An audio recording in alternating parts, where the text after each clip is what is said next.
एक घने जंगल में टोनी चिड़िया अपनी बेटी मानो चिड़िया के साथ रहा करती थी। एक दिन अचानक टोनी की बहन की मौत हो जाती है। टोनी अपनी बहन के घर जाती है। माँ, तुम मुझे छोड़कर कहाँ चली गई? अब मैं किसके सहारे रहूंगी? बेटा, तू अकेली नहीं है। आज से मैं तेरी माँ हूँ। मैं तुझे अपने घर ले चलूंगी। चिड़िया पिंकी को अपने घर लेकर आ जाती है। बेटा, तू किसी चीज की फिक्र मत करना। यहाँ तेरी बड़ी बहन मानो भी है। तुम दोनों मिलकर रहना। मैं तुम्हारा एडमिशन भी उसके साथ में करवा दूंगी। जल्द ही पिंकी वहाँ पर घुल मिल जाती है। एक दिन दोनों खेल रही थी कि मानो से पिंकी को धक्का लग जाता है और वो पेड़ से नीचे गिर जाती है और उसको बहुत ज़्यादा चोट आती है। मानो, तूने पिंकी को धक्का क्यों दिया?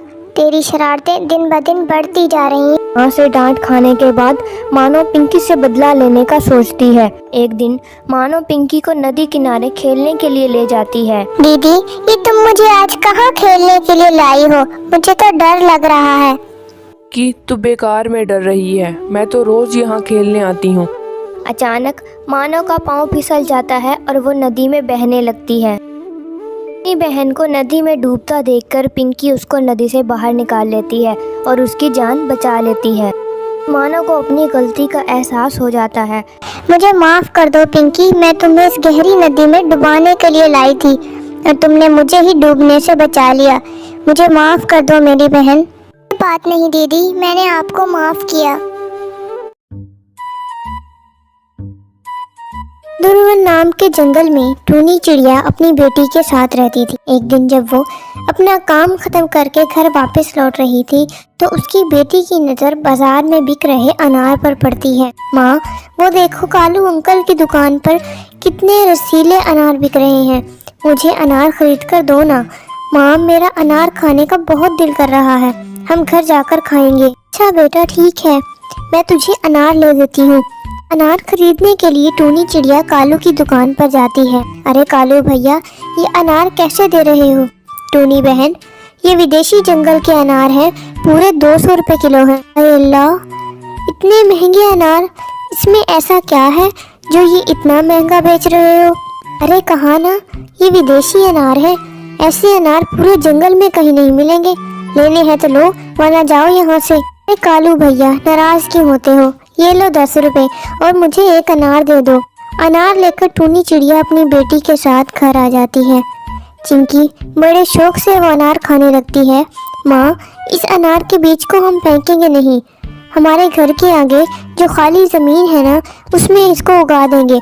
कुछ वक्त के बाद जब हमारे पेड़ पर अनार आएंगे तो हम जी भरकर खाएंगे और बाजार में बेचा भी करेंगे। अरे वाह चिंकी बेटा, ये तो तूने बहुत ही समझदारी की बात की। फिर तो हमें किसी के घर में काम भी नहीं करना पड़ेगा। चलो इन बीजों को बो देते हैं। फिर टोनी चिड़िया इन बीजों को बो देती है। कुछ महीनों बाद अनार के पेड़ पर लाल लाल रसीले अनार लग जाते हैं।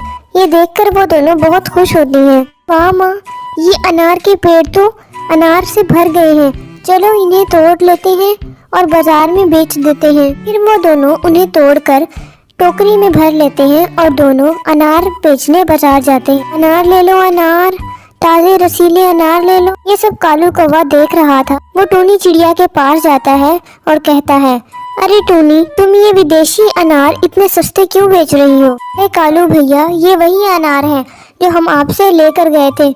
मैंने इसके बीज से अनार का पेड़ उगाया और उस पर अनार आने पर मैं उसे यहाँ बेचने चली आई। कालू कौवे को टोनी की बिक्री होती देखकर जलन होने लगती है। तब पंछी कालू कौवे के महंगे अनार छोड़कर टोनी चिड़िया के सस्ते अनार खरीदने लगते हैं। अगर इसी तरह चलता रहा तो मेरा धंधा बहुत जल्द बंद हो जाएगा। उसी रात को कालू कौवा टोनी के बागीचे में जहरीला केमिकल छिड़कने जाता है, लेकिन वहाँ टोनी को खेत की रखवाली करता देखकर वापस आ जाता है। अगली सुबह जब कालू अपने खेत में पहुंचता है तो उसके पैरों तले जमीन खिसक जाती। अरे ये क्या हुआ? मैं किसी और के साथ बुरा करने चला था और मेरे साथ ही बुरा हो गया। कालू कौवे के खेत में सारे अनार के पेड़ जल चुके होते हैं। दरअसल जो केमिकल कालू कौवा टोनी के खेत में डालने के लिए लाया था, वो कालू कौवे की बीवी सुंदरी कौवे कीड़ों को मारने वाली दवा समझकर गलती से अपने ही खेतों में डाल देती है। कालू कौवे को अपनी गलती का एहसास हो जाता है और वो अगले ही दिन टोनी से अनार खरीदकर बाजार में बेचने लगता है, जिससे टोनी का कारोबार दोगुना हो जाता है। इसी तरह टोनी चिड़िया अनार की खेती करके अपनी बेटी के साथ खुशी खुशी रहने लगती है।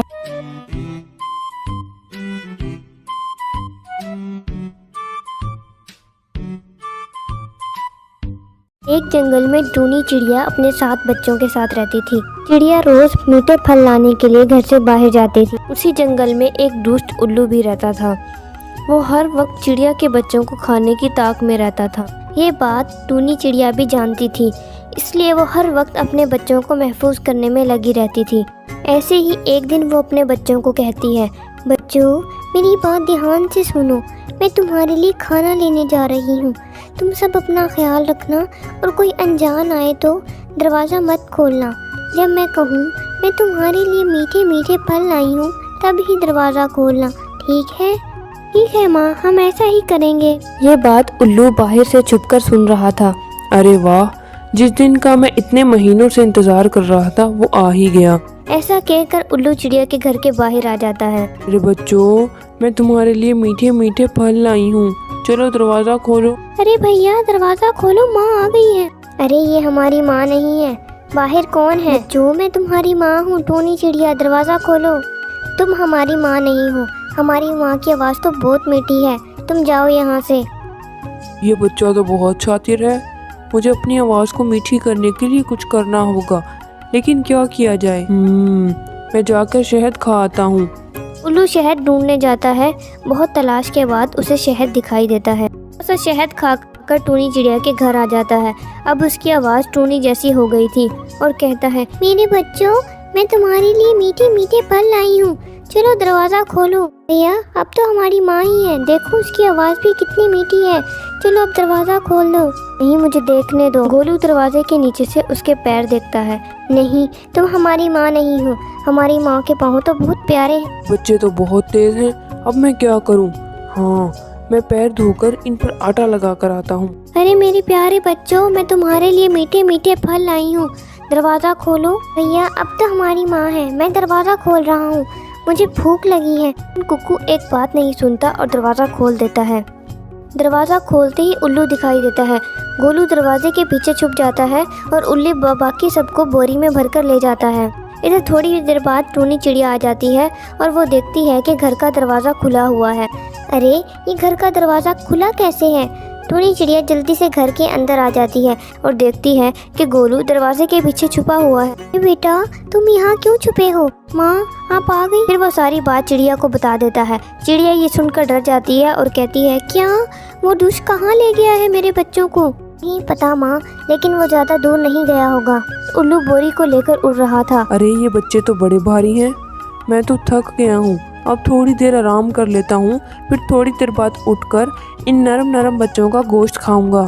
टूनी चिड़िया और गोलू उड़ रहे थे कि उड़ते उड़ते उनको उल्लू दिखाई देता है।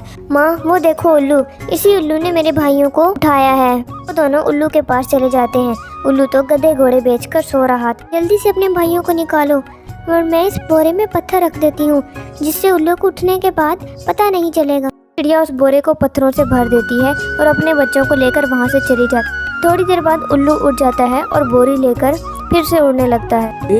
ये बोरी तो बहुत भारी है, अच्छा ही है, मुझे ज्यादा भूख लगी। देर तक उड़ता रहता है। कुछ देर उड़ने के बाद वो रुक जाता है। बोरी को नीचे रखकर सोचता है, आखिर पहुंच ही गया, अब इन बच्चों को खाऊंगा। वहाँ पर एक चील आती है। अरे उल्लू तू क्या कर रहा है?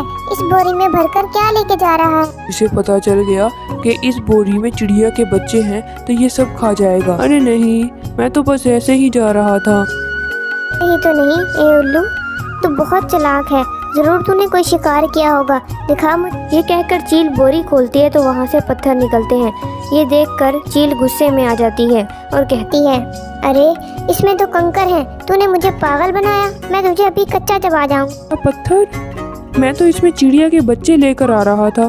पर उल्लू वहाँ से भाग जाता है और चील उसके पीछे पीछे उड़ने लगती है। ये सब देखकर टूनी चिड़िया और उसके बच्चे हंसने लगते हैं और खुशी खुशी रहने लगते हैं। आपको हमारी ये कहानी पसंद आए तो वीडियो को लाइक करें, शेयर करें और चैनल को सब्सक्राइब करें।